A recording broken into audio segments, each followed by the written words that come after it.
Watching our beloved superheroes grow up on Smallville, none of us could have imagined the shocking truth behind the real life of Chloe Sullivan. Most of us were growing up at the same time as the characters on screen, feeling the same pain of high school and teenage drama, and dreaming about the same captivating adventures happening in our own lives. But Chloe Sullivan's inspiring curiosity and passion for uncovering the truth has never been further from reality than it is today. Here's the freshest breakdown of the shockingly devastating double life of Allison Mack, aka Chloe, and of how some of her co-stars reacted to the scandal. It all started in 2017 when a New York Times investigation came into the spotlight, revealing the horrifying truth about women who were involved in humiliating rituals and brandings. Nexium, that's what they call themselves, seemed to be a self-help organization meant to empower women, when in actual fact, it is an Albany-based sex cult with connections all over the world. Its founder, Keith Raniere, was arrested and charged with sex trafficking,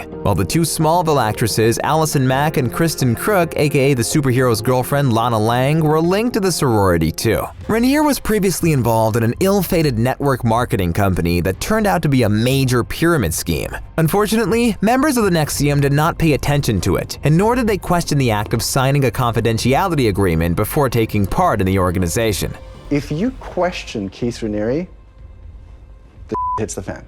The members shared a lot of personal information during group sessions that organization would later use to blackmail them in order to make them stay. It's hard to imagine that a sisterhood meant to empower women and help them thrive used their shyness and social struggles to manipulate them. And the women that we looked up to for their strength were in fact ruining other people's lives. Kristin admitted that she was the one who introduced Mack to Nexium, but she denies any involvement in the humiliating practices. Now, 2 years later, after Mack has finally pled guilty, Kristin has to defend herself on social media, saying, "The accusations that I was in the inner circle or recruited women as sex slaves are blatantly false."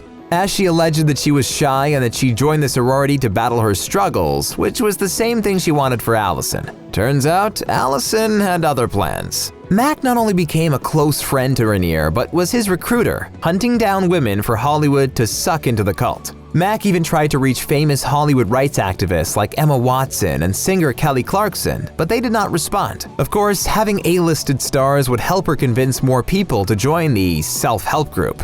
Allison became a so-called master, working alongside Raniere to brainwash members and calling women in her group slaves and convincing them that it's only a metaphor. One of the members of the cult has shared that she and 4 other women were branded. It was worse than childbirth.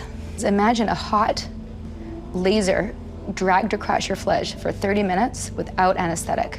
They were told it was a Latin symbol, but she later realized it was the initials of Raniere and Allison Mack. When the devastating truth came out, Mack was initially charged with sex trafficking and forced labor, which could have led to life in prison, but Mack pleaded not guilty. She was released from jail on $5 million bail. Allison and her parents had to put up their houses to secure the bond, and then she was put under house arrest with a tracker. Moreover, her co-stars could not believe the shocking truth. Michael Rosenbaum, aka Lex Luthor, was a friend of Mack, and he did not want to accept what has happened. After the first court hearing a year ago, he said, "It's like someone telling you that your brother murdered someone. You're like, no he didn't. I know my brother. He wouldn't kill anybody." It's just so bizarre. As Michael recalls, Mack had a boyfriend and acted absolutely normal. "I thought she would be married with kids. She was smart and her family was into music and opera and stuff, upper class." Unsurprisingly, Kristin Kreuk's publicist refused to comment on the situation.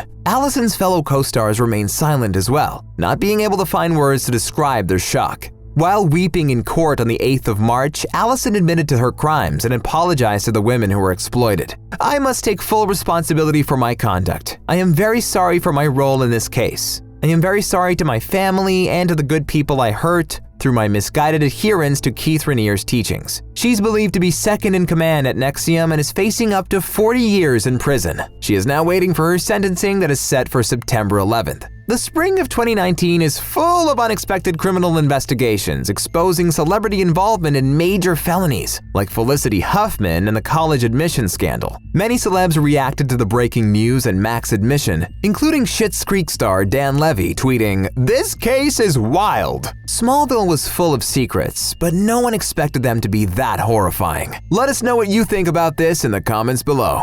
Do you think this will affect Kristin Kreuk's career? Thanks for watching, and don't forget to subscribe to stay updated on the freshest celeb scandals.